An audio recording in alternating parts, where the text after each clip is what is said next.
Hey, Michael. Well, hey, how are you, Joe? Good. How are you doing? I'm good. I'm excited. How about you? I'm excited. I'm so thankful that we're finally releasing this book out into the wild, and and I'm excited to chat through the long process of writing a book, which you know all too well. Well, you are now officially a published author. I just want to, make sure that you're aware that today, since it's like, now this book is real for real and available to people, that you're an officially published author. How's that feel? It feels surreal. It was a very long time coming. I had a lot less gray hair when I started this. I had more on top. Um, I lived in a different building. A lot has happened since I started this book. Um, but it just feels really good, to finally hold it. I told that to you the other day. When you finally can hold it, it just it feels so it feels like it was all worthwhile. And then to know that it'll be in someone else's hands and it'll help them with their leadership journey, it really does. I know it sounds corny, but it does make it all kind of worth it. Yeah, yeah. It's different when you can actually feel the thing versus looking at it on a screen. Well, listen, I want to say hello to everybody and thanks for joining us for this virtual book launch for Joe's amazing book, Leader Relativity. And I just sort of set the stage a little bit. Joe and I are going to have a conversation, and I'm asking to do a couple of things, but we also want this to be an interactive conversation. And so, if you have questions, there'll be time for Joe to answer some questions, but don't wait for then. Please use the chat or the comment section, which should be on the right of your screen, and just throw in any questions you got. It can be about leadership, it can be about the book, it can be about the book writing process, it can be about Einstein's theory of relativity and why Joe stole part of that title from his book. It can be whatever you want. But that's how we're going to do this, and we're going to have some fun. I'm going to ask him some questions. But first, Joe, I'd love for you. I know you probably will have a few things you want to say to people. Maybe say hello and kind of sort of introduce the book to us a little, whether you want to read a little bit about it or just tell us about it, but kind of kick us off a little bit. Yeah. So, well, first of all, I appreciate everybody coming on and joining us today. This has been a labor of love. I uh, I started writing this book kind of out of necessity, honestly, because we were putting together a leadership development program at work, and I'd come up with a curriculum that I really liked, and I had all these books and these trainings I wanted people to do, but what I kept coming back to was the very beginning. I couldn't pick what's the very first thing I would want someone to know, and I spent a lot of time in this purgatory where I just didn't know what I wanted someone to know, the absolute basics. And then I thought, well, you can either complain about it or you can do something about it. And I just sat down, honestly, I just went, what is leadership to me? Right. I didn't even have an answer at first. And I would venture most people don't have an answer to begin with. And so, after a long process of questioning literally everything I knew about the subject, I finally landed on something that I thought was applicable in every instance. I thought it was a way to describe, how a coach could be a great leader, but how a manager could be a great leader. But how would you teach those two people the same thing? And I was having a hard time finding a rubric to do that. And so what I finally came up with was this theory of leader relativity. And so um, at this point now, the way I kind of view it is like, and I'll just read. This is the very first sentence of the book, and I'll just read the first sentence. I've got a secret that I'm dying to tell, and that's the way I feel about this theory. I'm not a genius. If anyone has met me before, I'm not a genius. You don't look at me and it doesn't strike you as that guy is a leadership guru. But it would kind of be like if I was sailing and I just stumbled upon this island where you could fly and there were elephants the size of corgis and it was just, fruit punch ocean. It, I would tell people about it. And that's kind of how I feel. Like I just stumbled upon this thing that has helped so many people at work, on the teams I've coached, just in the community, this idea. And I go, well, I just want to tell more people about it. And so that's really, I guess, at the heart of leader relativity right now in this book, is that I feel like it actually works. And so I would love for more people to be able to use this as a reference. whether you're new to leadership or not, but especially if you're new, because it is tricky and difficult and somewhat scary in the beginning. And I mean, I have yet to find something simpler than this. And so that's kind of where it all, started from. It's interesting because one of the questions I wanted to ask you, I mean, so first of all, let me back up. So I'm Michael Janan with Journey Institute Press. We're the publishers, but I met Joe when he gave a TED talk on this subject, and when he applied for the talk, I thought, I like to tell people I'm a recovering corporate CEO. I left corporate a while ago, and I started this publishing company, but when I heard the idea, when I saw the idea, and was working with Joe on through the process of giving a TED talk, I was astounded by how simple the idea is, and yet there's a lot to it, right? So, having listened to your TED talk, and by the way, for anybody that's watching, if you haven't seen the talk, you should go to. It's not gonna like the talk is like a primer for this book. It's like a little bit of a TED talks are short; they're not long diatribes. So this is not a keynote address for 45 minutes. It's a dozen minutes or so of Joe kind of giving you the nucleus, and then you get dive into the book. But I want to back up a little bit because you touched on this. In your career, when you were starting out, did you know back then that there was something missing for new leaders, especially? Let's talk about them first. As you started each step along your journey of leadership, did it occur to you then? Was there an inkling of anything being wrong? And by wrong, I mean like you weren't getting the information you needed. Well, I certainly felt like that, but I thought, well, I should just quit. I mean, I thought this is, I thought this is really difficult because, I was coaching a rugby team, and to anyone who's had the idea, I want to go into leadership, they've probably picked up a Brene Brown book or a Simon Sinek book, and you hear this modern version of leadership where you can have compassion and empathy and it's people first, but then you're on the field and everybody's looking at you and it's like, well, I don't know if that's going to work, Brene. I'm not really sure if that's how this is going to go down. And so it just felt like, well, there's a huge disconnect because I'm hearing one thing, but when I'm practicing, it definitely seems like something else. And it wasn't until a lot later I realized that we've just been using the words incorrectly. There's synonyms that have caused a lot of issue. But when I was starting out, I read all the books I could find. I watched all the TED Talks. And I mentioned this in the book. If you search leadership in YouTube, you'll get 10 billion hits. I mean, you'll get so many theories, and then you'll get the 21 laws and these concentric circles you have to remember. And then there's different types of leadership. And you're like, oh my God, is this really what I have in store for me? I think I'd rather just not. And so it wasn't until, I struggled through that first year, and I talk about it briefly in the book, but it wasn't until I started trying to tell people who were just starting out themselves how to do it that I went, oh, I think something's missing. And it's the same thing I wish I would have had desperately when I started. Because if you read this book, immediately I tell you it's okay to feel like you don't know what you're doing. And there's not a lot of books out there where the person will admit that. I had no idea what I was doing, and it was frightening as hell. And that's okay. And it's a common thing to feel. And so I did not realize how big of a void there was between this modern and traditional. And it wasn't until I started to dissect it that I really realized, okay, that's actually what's going on. And if I could just tell someone even these two sentences, I think it would put them more at ease. Okay, I want to touch on that a little bit, and then we're gonna get to Eric's question in the chat. But I also want to mention that both of our wives threw in your TED Talk link almost at the same time, which I think is hilarious. Oh, thank you. So as you're going along and you formulate more about this simple idea of not really knowing, can you pinpoint the exact moment when it hit you like this simple thing? Really? Yes. This is it? Can you Yes. pinpoint that moment? Yeah. I was sitting on our balcony for days, just in front of a blank piece of paper. Because and I think the problem with a lot of leadership theories is that they build off of someone else's. Like they go, this is what someone else thought.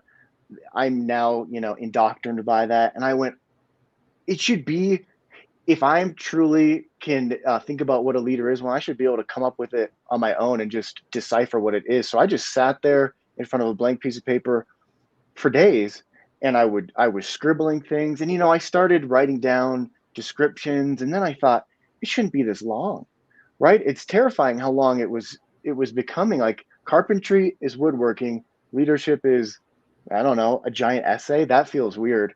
I'd rather be a carpenter in that case. Like, it seems too hard. And so I can remember the moment I drew, and you'll see it in the book. I drew my definition, and I use the word drew because it's, there's symbols involved in it. And I remember going, oh my God, like, is this really what I think it is?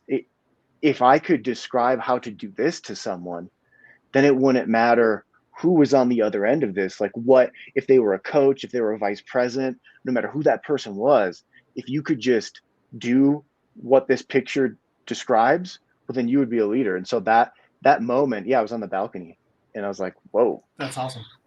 Yeah, it was fun. Look at right. It doesn't matter where the inspiration comes from. So Eric, that's a good question, and we're going to bounce around a little bit here. But he asked what's the background behind the book title, but then also says, like, usually it's one of the last parts to come when you're writing, right? And it can be hard to focus into something concise in the summary. So tell us, like, the background on the title. Yeah, so this book happened kind of backwards because the title came right away because I was trying to describe this relationship, this leadership relationship that I think every leader has with their followers. And I first thought about, well, the general relativity governs our entire life. And I thought, well, I really think this governs every single leader that's out there. But then I also was thinking about it, we spend so much time in the leadership community talking about the leader. Oh, the leaders do this. Great leaders have these traits. There's these core qualities. But really, it's all about the follower. It's all about the other person in that equation. And when you realize that both of you are looking through a lens and seeing something a little different, but that's what binds you two together, it's relative to, like, okay, I'm the follower and I see you as a leader and you're doing things, but as a leader, I'm doing things for my own reasons, and you choose to follow me because of that. And so the name actually came early on, which was kind of a blessing, but telling people about it, they were a little confused at first, which people might be. But yeah, relativity, it's nothing about leadership is absolute. It's relative to who the people are. Whenever I hear someone reference, oh, this person's a great leader, I go, with who? Right? It's relative to, like, who. That's like saying, like, I'm a best friend. It's like, cool, but with who? So it has a lot of applicability, and it actually happened early on, which is, I guess, to many people's point, odd. Well, it can be. I think Eric's right. Like, there's a lot of times people struggle with the title and they're not sure, and they let the book help them define the title sometimes. But I think there is a little bit of, once you have the title, now you have to live up to it, right? That's a little bit, that's backwards. But yeah, and I think what happened was, though, the theory happened, and then I started writing. So I yeah, didn't start writing until I completely had solidified in my mind what leadership is, and it had already had a name.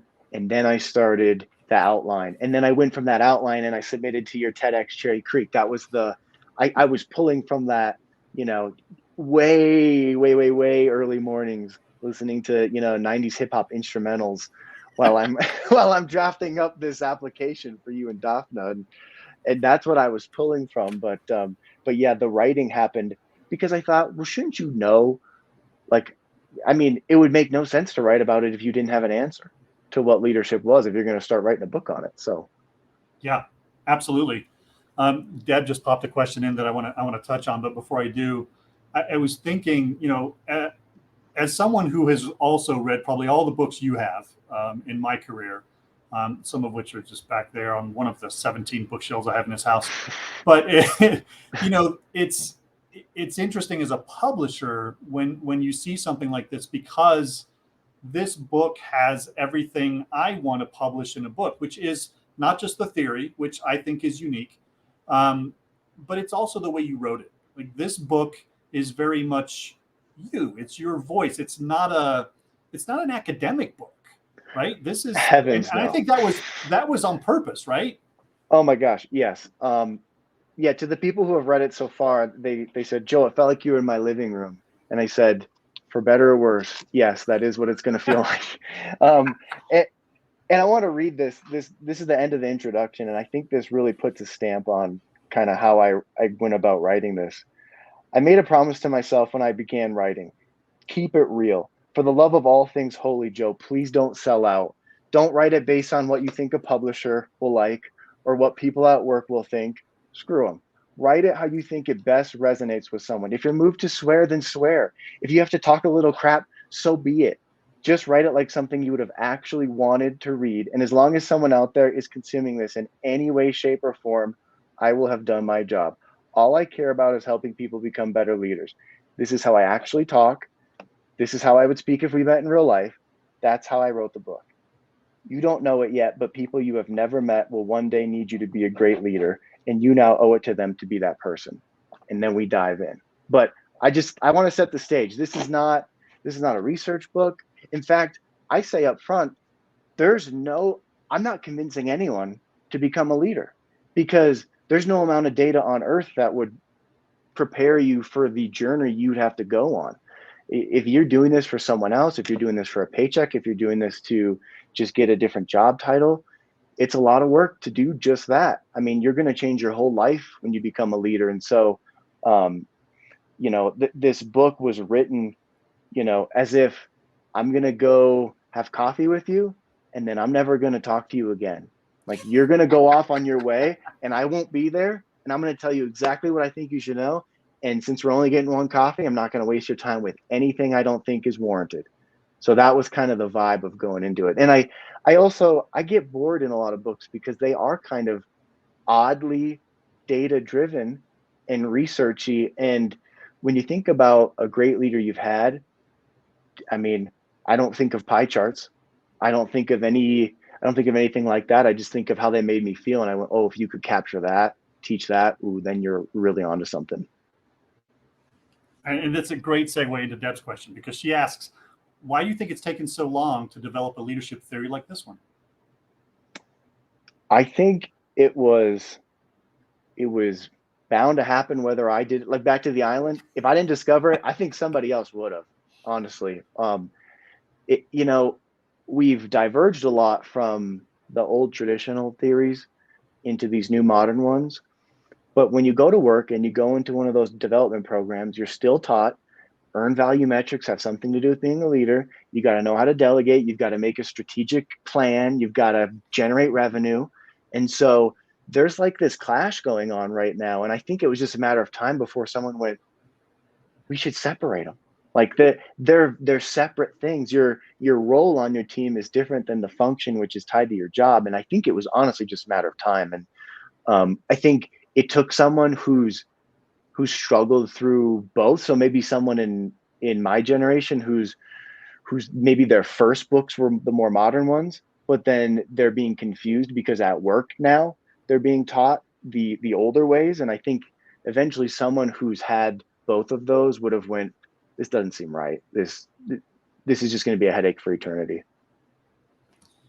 You know, it's interesting because both on the TEDx side and also on the publishing side, I often tell both speakers and or applicants even and authors that in most cases there aren't any new ideas, right? It's usually a repurposing of an idea in today's world or in a voice that someone else can hear or in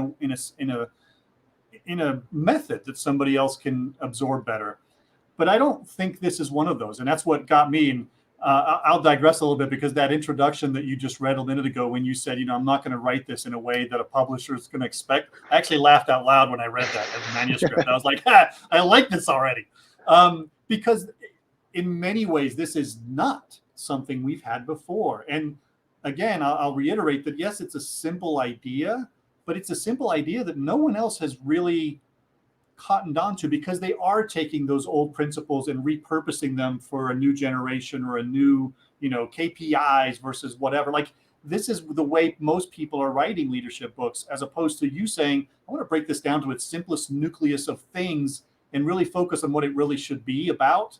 And it's not about all the pie charts and all of the other stuff, which I think is important. And one of the reasons why I love the book so much, which leads to my next question, which is, lots of people are writing leadership books, right? Like they're all over the place. And we've got Brene Brown, like you mentioned, Simon Sinek, and all of the thought leaders of our time. What really does separate this book from what everyone else is reading up to now? It's way simpler. I can't stress that enough. I went back today and I was like, what really does separate this? And there's this is going to sound like heresy, but there's not different types of leadership. There's not servant leadership. There's not. Brene has two different types. There's not core values you have to remember, like key characteristics, or I forget what they're called. There's not these special diagrams.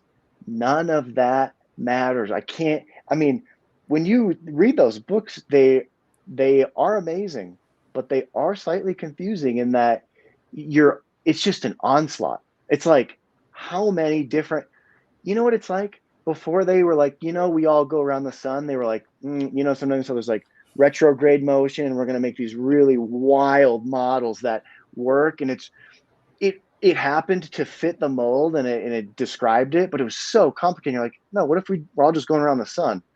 And that's kind of this book where it's like, there's nothing you have to remember.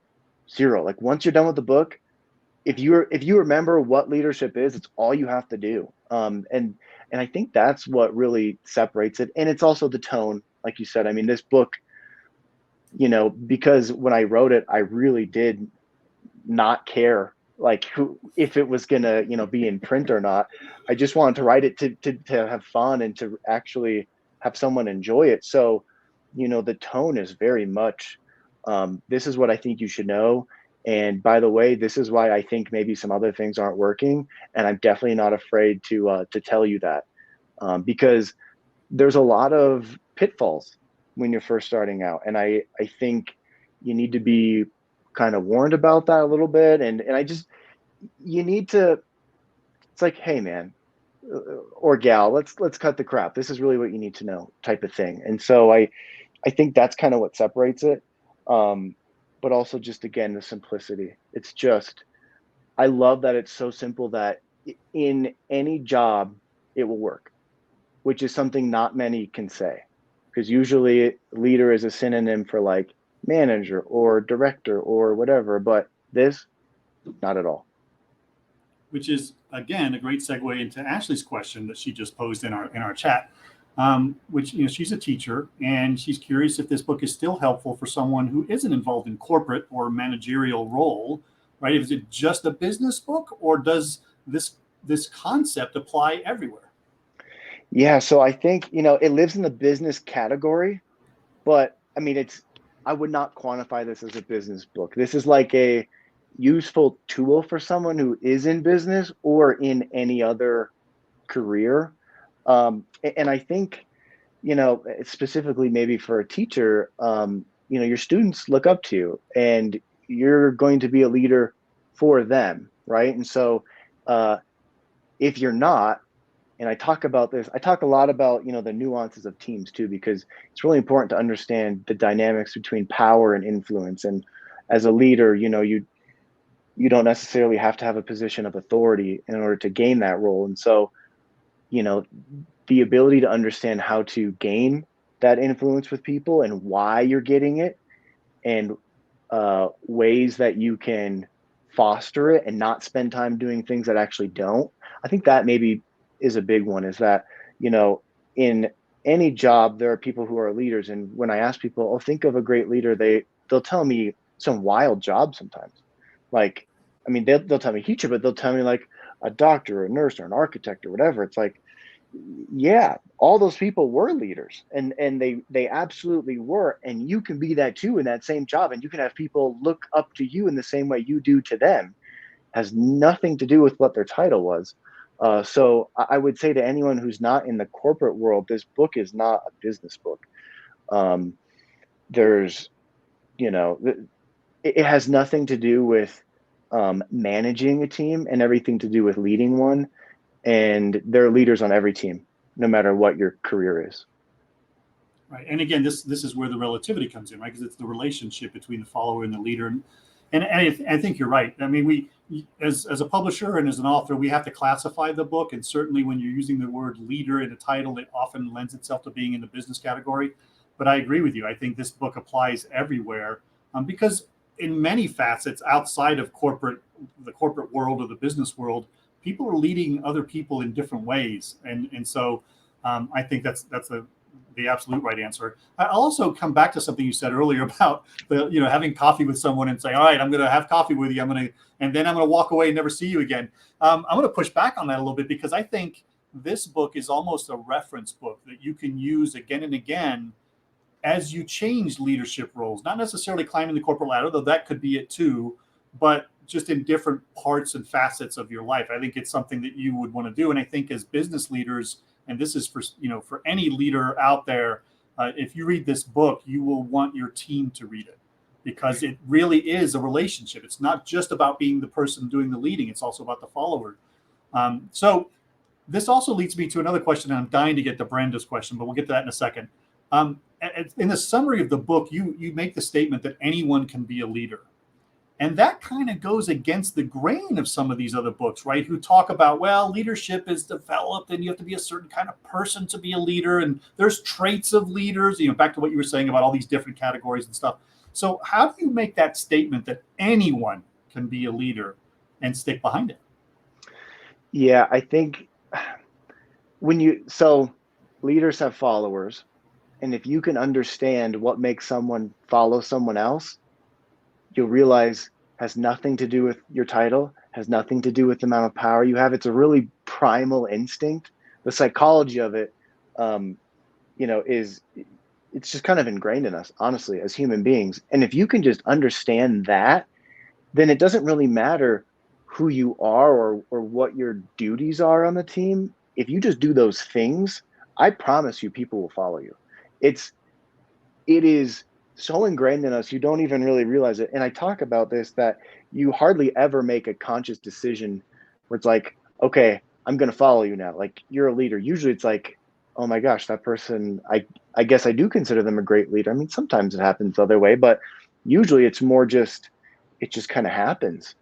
And there's things that they've done that you kind of go, well, I'm going to follow this person now because it's advantageous for me. And I'm here to tell people it has nothing to do with your salary. It has nothing to do with what it says on your LinkedIn. It has nothing to do with any of that. If someone feels like they're better off following you, they're going to do it.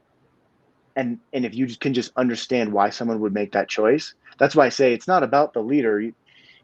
Leadership books should really focus on who the people are that are following you, because if you can recognize why the light would turn on, then you could just do those things, right, and facilitate that. And the reason I say that is because that anyone can do it is it doesn't matter your mannerisms, it doesn't matter your characteristics, or if you're an introvert or an extrovert, like, you can do these things that still resonate with someone, no matter what your personality is. So that's another thing I talk about, which is, I'm generally more silly and more outgoing and sometimes loud, and you can be reserved and you can be shy and be a great leader.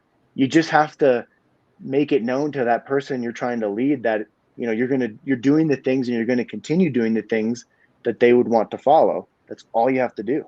So yeah, I really think anybody, I can't think of a personality type that couldn't be a leader, honestly. Right. And I love that and you talk about this as well in depth, but it's separate from your function, your job, the title, what you do as your job. Like, that's not the leadership. It's separate. And most people are so ingrained that it's tied. Like, you can only be a leader if you get this title or you do this thing in your work, and it's got nothing to do with it. Yeah, for anyone who's seen The Matrix, when Morpheus hands Neo those pills and he's like, you can enter the Matrix or you can just go back to sleep. Really, it's like, we're going to detach your brain in the beginning. And I say, it's a little unnerving in the beginning to think about leadership detached from your job, because I get emails every day. Hi, leaders. I'm like, there are people on this email thread that I would not follow, like, anywhere, right? Anywhere. And it's just, we've used them as synonyms for so long. It's like radioactive fallout. and you read very popular books and they use them as synonyms, and it's very confusing.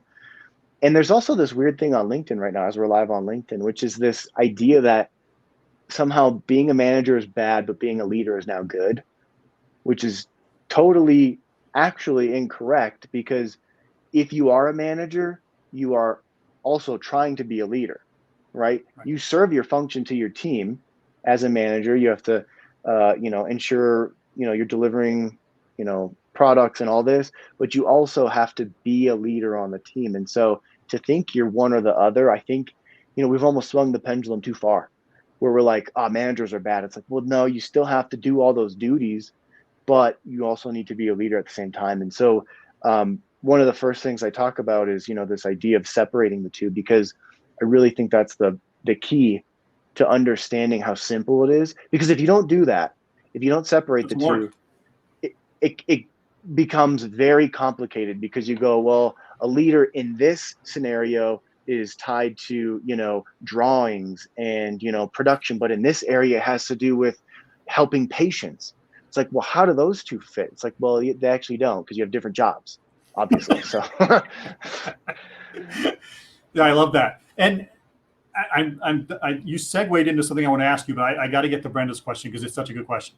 How has writing this book changed you as a leader? ooh,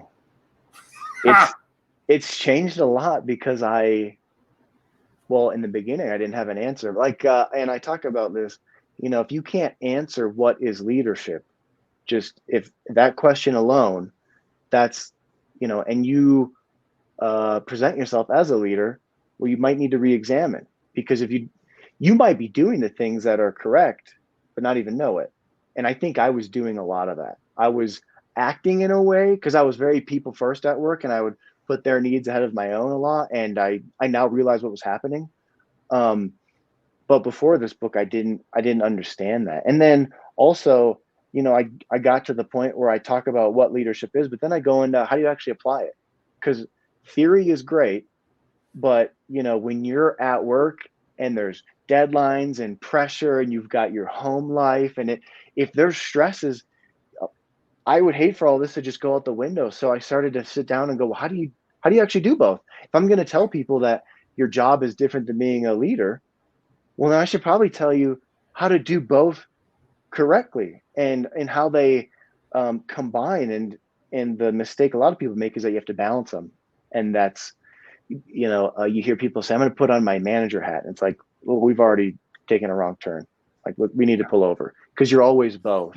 And so when I was writing this, you know, I had been doing a lot of the things, but I couldn't put it into words.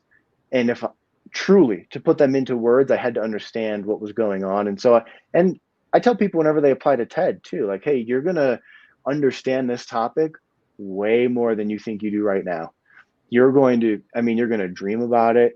You're going to think about it every waking moment. And I think writing the book really did that for me, where it was like, oh, okay, things are falling together now, because I have to put them on paper for someone to understand.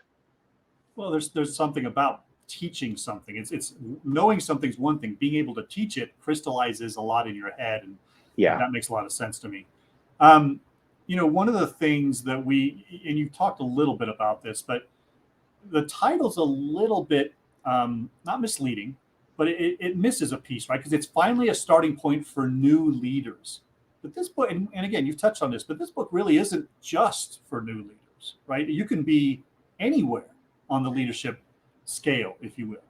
Yeah. So, I mentioned earlier, it is frightening when you first decide, oh, I want to go into leadership, and you're looking for resources. But um, to folks who are more experienced, I would just say, if you can pinpoint exactly why people think you're a good leader, then yeah, you're probably ahead of 99% of people. But most people, they don't have an answer. They just know, yeah, and I say in the book, it's kind of like oranges. I know an orange when I see one, but if I had to describe to you what an orange is and I can't use the word orange, it's tricky. And and you have to describe, what is exactly working for you. And so, for people who are already in leadership positions, I'm sorry, who are in traditional called leadership positions, correct myself. The, the thing I would say is you could become so much more effective in what you're doing if you just knew what it was that was working and what wasn't. Because then you can just concentrate on the stuff that actually is doing that. And also the thing, and I don't know if any executives are listening to this, but poor executives, I think a lot of times they don't they don't get it. They don't get it. I love them, but they think that you have to directly interact with someone to lead them, and that's not true. If you think about a great president as a leader, most people didn't know them, right? You didn't know who they were, but yet people still consider them to be a great leader. Well, how is that? Well, you can do that at work. If you have, 5,000 people under you, it's unrealistic to meet with all of them, but you can still lead all those people if you just understand, how people absorb and interact, and, the true impact of your actions. And so I would say, you probably doing a good job, but you could take it to the next level. And also it reduce a lot of stress if you really knew what was going on, because then you'd go, yeah, we could probably do without a lot of these meetings because they might not be doing what I wanted them to do. So Yeah. Well, and again, you talked about this book as a toolkit, right? And I mentioned it as sort of a resource. It's because of the things that you teach in this book and the things that the examples that you give that I think this book has much more breadth than just the new leader, though it is clearly a toolkit for somebody who is aspiring to be a leader and doesn't know anything. Eric asked a good question in the chat I want to get to, which is, and again, he's focusing on the relativity piece, right? So does your book discuss how to best fill the role as a team member when you're not allocated as leader? In other words, how would you describe the ideal leadership relationship from the followers' end? from the followers end, yeah, I'm going to answer it in a way that Eric might not like, but I, once you understand what's going on, you will probably start becoming a leader on your team.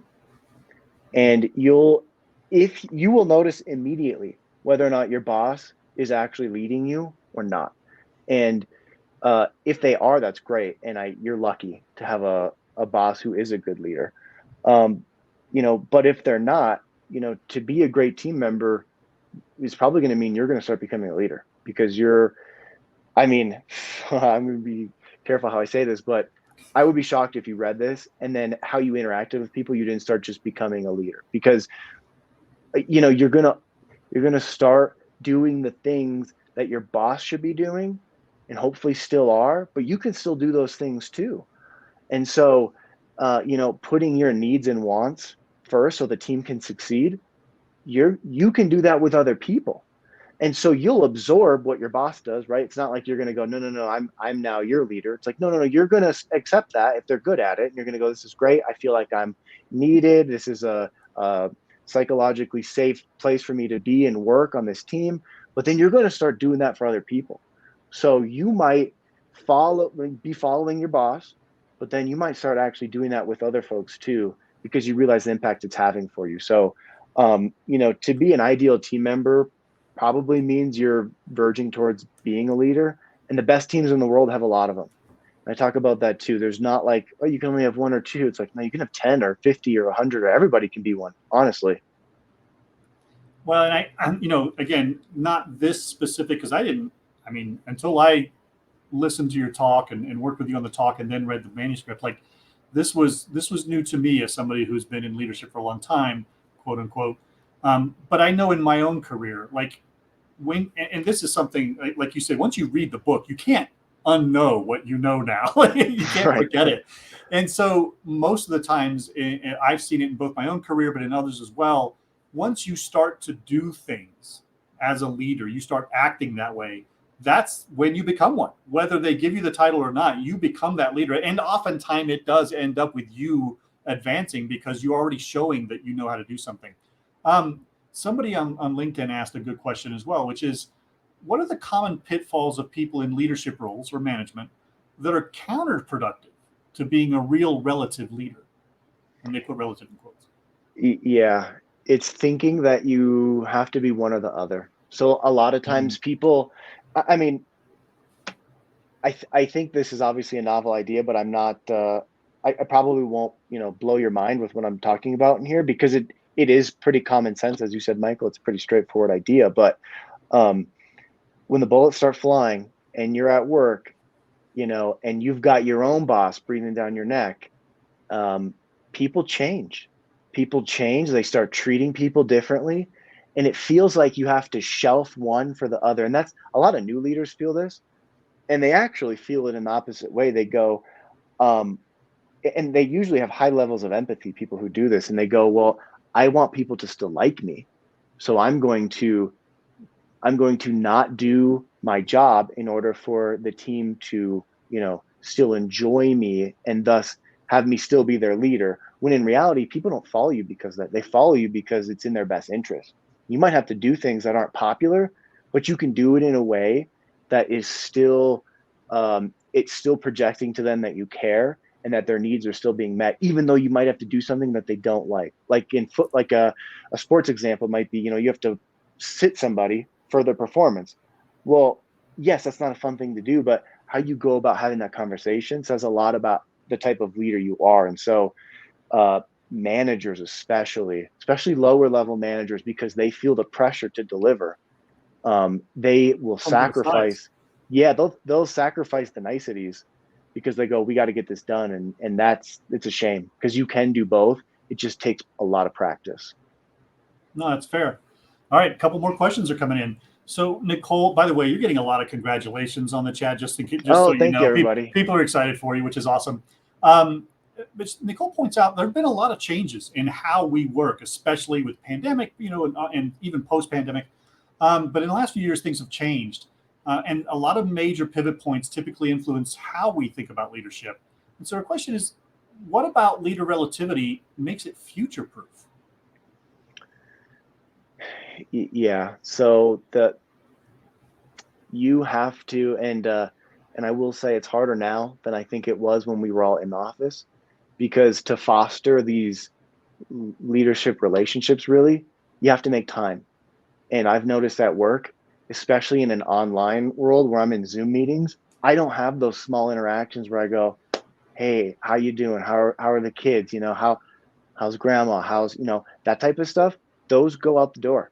All of those little conversations are gone, and you have to dedicate specific time. Like, and I like to make it in the beginning of the meeting because I think that's way more important than what we're about to get to. Whatever charts and graphs I'm about to be shown, I need to know how you're doing as a person, because if you're not okay, then there's no way you're going to produce for our team. And I think leaders need to realize that, people on your team are human beings. They have a real life. They go home every day, and sometimes it's not what you would want it to be. And they bring that to work. And if they don't feel like their basic operating system is being taken care of, they cannot produce for you. And so, as we move forward and to make it future proof, it's going to be more of an onus on people who want to be leaders to dedicate the time, because time, when you're in meetings all day, it's like the most valuable resource you have. So to give it to someone, it speaks volumes, and I think people recognize that. But it has to be a habit, and you have to force yourself to do it. And companies have to realize, hey, we need to allow some time for that to happen. You can't be in 10 meetings back to back, because then you're not giving yourself to the team members. You're really just acting as a manager. Yeah. And I mean, how many times have we either read in a book or been told by our, superiors, if you will, that don't bring it to work. Don't bring whatever that is, right? How many times have we I been know, told that? horrible. It's like so backwards. And I think, another thing, and tell me if I'm wrong about this, but to Nicole's question of how can this be future proof, I think, your answer of we have to change how we're doing it based on this new world of work that we live in. But the precept of leader relativity, it's always been there. We just didn't identify it, and we didn't focus on it, and we didn't pay attention to it years and years and years ago. And we started doing it in different ways now. But I think the fact that it's been there all along means it will always be there. Yes? Yeah, I agree. I think it's always been there, and since it has nothing to do with your job, jobs could change tremendously.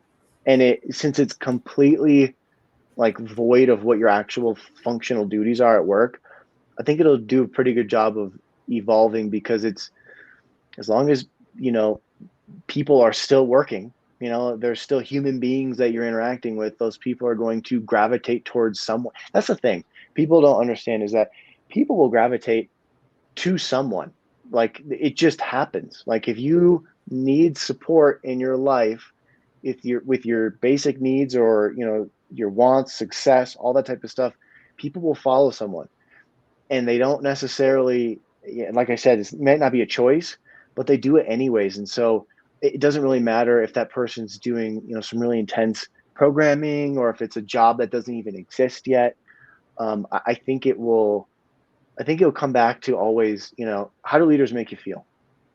It's usually, if you could teach someone how to be that person, then I mean that's really all I'm trying to do. And because that's honestly what it was. I thought about a coach of mine and I went, you know what? It didn't matter how he picked the plays. It didn't matter how he taught me in practice. It was all about, at the end of the day, I look back and I go, how he made me feel.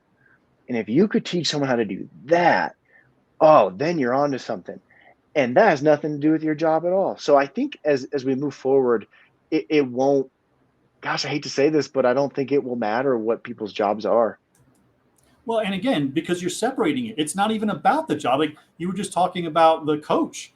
That's, I mean, okay, you could argue that a coach it's his job, but usually they're volunteer coaches at certain levels, and so it's not even a job; it's something they're doing, or they're sitting on the HOA board or whatever. You lead people.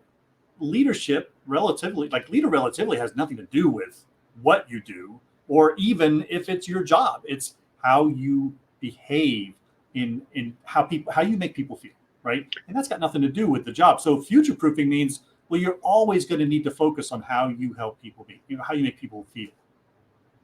Oh yeah. And I think the other thing I would mention is that I think, you know, this is a lot like Star Wars Episode 1. It's like a prequel that came after the sequels. I think if you read this, you'll go back to other books you've read and go, oh, that makes so much more sense what they were saying, because now I understand what they were trying to get at. And you'll be able to tell, is this more of a management book or is this more of a leadership book?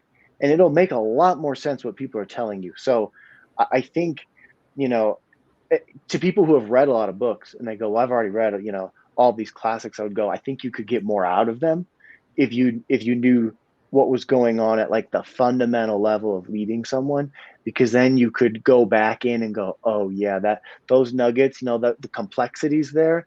Now I'm ready for that. Like now I have something to fall back on, which I think is what would be really useful for so many people. Absolutely. Okay. Ashley's got a question that my English mother, I have a mother who's English, would say is a sticky wicket. And her question is, how can I casually encourage my boss to read this book without offending them? Mail it to their home address. No. um, uh, Without offending them. Um, Boy, this, you know what? My real answer to that is you should probably leave that team. That's my true, honest answer. I talk about it at the very end, but there's a couple types of bad bosses. Some you can sustain, and some are so bad you can't. And I would say you'll probably need to identify, can this person realistically change? The answer might be no, sadly. And I tell people that at work all the time, and their face is like, what? And I'm like, yeah, you might need to leave. Like, your boss is so bad that, put yourself first. You don't need to suffer through this. There's so many things you could go do. Um, Now, if your boss is more of like they're trying, but they're not quite getting it, um, I mean, yeah, tell them about it for sure. That would be amazing. And I mean, yeah, you might offend them, but I mean, I don't know what else you could do. But the thing is, you know what you could do? You would start practicing what's in here, and then hopefully it would, like through osmosis, go into them. Because honestly, actions speak a lot louder than words. And you'll probably start, it's a quote or it's a saying, it's leading up. People like saying, oh, you're leading up, you're leading your boss. It's like, it is possible. And to people who are, open to that and, willing to grow as a leader themselves, they'll probably latch on and go, yeah, like you're doing that for me. I'm going to do this for you. I'm going to do this for the rest of the team because I like how it makes me feel. But yeah, if your boss is too bad, I would say, you know, give that copy to someone else because it might be time for you to head out. So somebody said give it to them as a gift for the holidays. I think that only works if it's a white elephant gift and if they end up with it. But Yeah. no, I love that answer. That if you start espousing the tenets, if you will, of leader relativity, and that will make you at some point there's going to be a conversation like what's different, what's going on, and you can also just talk. I mean, again, because this book is, in my opinion, and I'll admit I'm biased as the publisher, but I also, again, I have a career of reading these books and also being in the corporate space, that this is truly a unique book. You can have that kind of conversation. I just read a book on leaders. It's called Leader Relativity, and it completely changes the way I think about being a leader. And having that conversation might lead them to ask, well, tell me more. And then, at some point, maybe get them to read the book. But I agree. I think if it's not going to, if you're afraid of the pushback, or it's probably not a good relationship to begin with. Yeah, and it's the last chapter in the book, and it's called "We're People Too," and just about everybody on earth has a boss, and if your boss is such a bad leader that you can no longer function as you're hoping your followers can for you, then you have to realize you have to put yourself first because it's interesting what you are trying to do with other people. At the end of the day, you have to go, I'm a person too, and I talk about that first of all, you're going to mess up. You're going to not be good at this in the beginning, especially I call it the Grand Canyon divide, which is, where you think I either have to be a manager or a leader. You're going to screw it up. You're going to say things that aren't quite right. It's not going to be on purpose, but it's not going to come out how you want it to. And you might accidentally ruffle a feather because you don't have the communication skills yet to kind of walk that tightrope that allows you to be both. But that's okay because you eventually get so much better at it. But we are people too, leaders. You're absolutely allowed to feel the way you want to feel, and then take action as necessary. Absolutely. We've got about a little less than 10 minutes left, so I'm gonna, anybody have some last minute questions they want to throw in, please throw them into the chat. I'm gonna pivot slightly because I'm a publisher, and I know there are some people watching this because you're writing a book, as we talked about at the very beginning, is not an easy feat. It is not something that's, I could just do that in my spare time on weekends. I want to know, because you are a busy guy. Obviously, you've got a career. You work at a large company. You've got a lot going on there. You also, have a family, and I mean, don't even get me started about how much attention the dog takes from you. Like there's, clearly a lot going on Holly, there. yes. And she's clearly taught you everything you know. But tell us a little bit about your writing process. How did you write this book, given everything else you got going on? Every day at 4:30 a.m. That was, really? You and I had a talk once. You're a night owl. I'm in bed by 8:30 usually. My wife can attest to that. Gosh, I just can't help it. But and this is kind of telling. I felt like I am my best. I'm able to give my best right away in the morning. So normally I will work out right away, but I thought I want to give my best to the thing I care about, my side project, the thing I care about the most. And that was the book for 2 years. And so I would wake up, and also by the end of the day, I've been beat down. I've had 5,000 emails sent to me. I've been invited to meetings that should have never existed. At the end of the day, I'm just like someone, just take me out to pasture. And so my writing at the end of the day was way different than in the morning, right? Like in the morning, I've got a little bit of an edge. I'm still ready to take on the day, which is kind of what you want from someone who's going to like go to bat for you and go, this is what I think you need to know. Not like, yeah, I guess whatever, which is how I was writing, at like 8 or 9 p.m. And so every day I would write in the morning, and then at night I would review. I wasn't editing, but I would review kind of what I had written. And the whole time I kept coming back to make it simpler, make it simpler, make it simpler. Because, back to that coffee example, if we're going to get coffee and I only have an hour with you, we do not have time to go back. We don't have time to for me to lose you, right? Because I want it to be so simple that we go boom, boom, boom, boom, boom. And at the end you go, oh my gosh, we're done. And I go, yep. And you can take this with you forever. And you'll always remember like this idea. And so that was the writing process. And so, in the beginning I had an outline, which is what I essentially submitted to Ted. And I would just keep coming back to that outline and I'll go, does this work?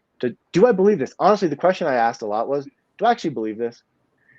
Would I want this to be told to me? And if the answer was no, it was gone. Because it's a good sized book, but it's not that thick. You could get through this in, trust me, this won't be like a huge part of your life, but I think you could take a lot away from this. And that was the point, because when books are so long and they drag on and there's bold text here and there's pop out sayings there, and it's so much. So when I was writing it, I went, just keep it as simple as humanly possible. Yeah, at 4:30 in the morning. What else 4:30 in the morning.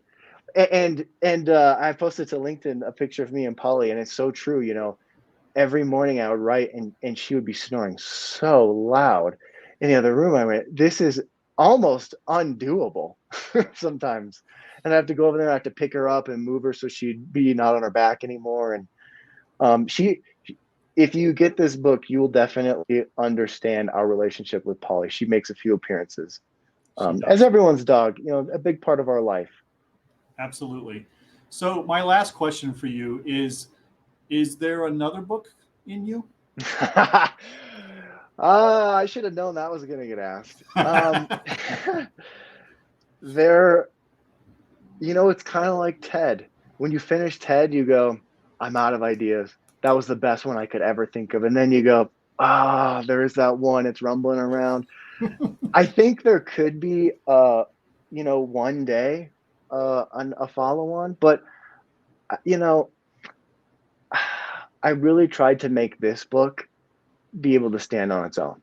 And I want people to know that this book, you don't need the sequel. There is no sequel right now. I bring you all the way from, you have no idea what leadership is, all the way to you're now ready to lead a real team and you have all the tools. And so, sure, in the future, I think there's other areas to dive into, because I don't, I tell you what you need to know. I don't tell you anymore. I tell you the bare essentials, because honestly, when you start going too far into it, who I am as a leader is going to start coming out. And I don't think that's right, because I'm very different from you. All of us are very different. And if I start putting too much of how I actually do it, and I give examples of how I actually do it, but I don't say how I do it is the right way. How I do it is the only way. And I think if you start elaborating too much, it's not going to be as, I could do that. It's more like, well, I don't know, because it's a very specific way that it's being shown to me. And I tried to stay away from that, because I love the example.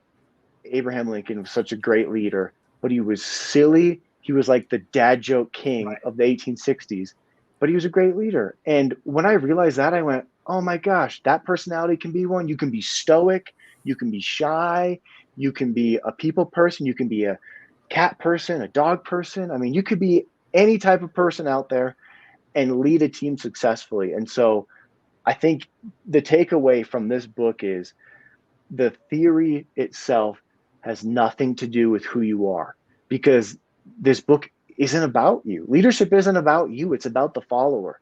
If you just understand what makes someone follow you, there's a billion ways you can go about doing that. And who am I to say what the right one is? I'll just tell you, I know what works, like fundamentally, and then you can go and make it your own. And I think that's really what people need, because you read a book and you go, well, I'm not that guy or gal. I don't have that in me. And it's like, no, you're great exactly how you are. Just go out and do these very simple things and you'll be a leader. Yeah, exactly. Well, and I asked because, you are already doing leadership things in this leader relativity way. You've got this podcast where you're taking people who have done talks and helping them expand on their ideas. You're doing so many amazing things. So I figured there's probably something else coming down the road here. So I had to ask. Plus, I'm a publisher. Come on, what do you want? Yeah, of course. All right. Well, thank you so much, everybody. I just want to mention a couple of things. The barcode is up here. We'll help you get the book. It's available basically wherever books are sold. Interestingly enough, the lead up to this, lead up to as leaders relativity, but the pre-sale to this book, we sold Amazon out of books, so they're trying to get more copies in. But you can get it at bookshop.org. You can, if you like your local bookstores, they can get it. It's available through the Ingram catalog, so you can find it wherever you want. I think you will find this book not only to be a unique take on leadership, but as Joe talked about, it's done in a way that really is like, if you enjoyed this conversation he and I just had, it's like having that conversation. He's just doing all the talking because he likes to talk a lot. So, you know, that's what it is. It's you listening to the book and having him teach you all of the things of how to put this in practice in virtually anywhere of your life, and certainly in your career. Joe, I'm going to let you have the last word, but thanks for this conversation. This was so much fun. Yeah, thank you, Michael. And I just want to say thank you to everybody for coming on. I'm sure everyone's had a long day, but all the support people have shown me, I can't thank you enough. I really think that if more people practice this type of leadership, our days would be a lot easier and better. And so it doesn't really matter who you are, where you fall in your company. I think anyone can be a great leader, and that's what I hopefully am able to prove to you in this book. So I just wanted to say thank you. I really do appreciate all the support everyone's given me. And if you want to reach out with questions, I will be more than happy to answer them. So, and you can hit me up on LinkedIn or email me or whatever is easiest. But as you can tell, I love this topic and I can't stop talking about it. So I appreciate it. And thank you, everybody. Bye, Joe.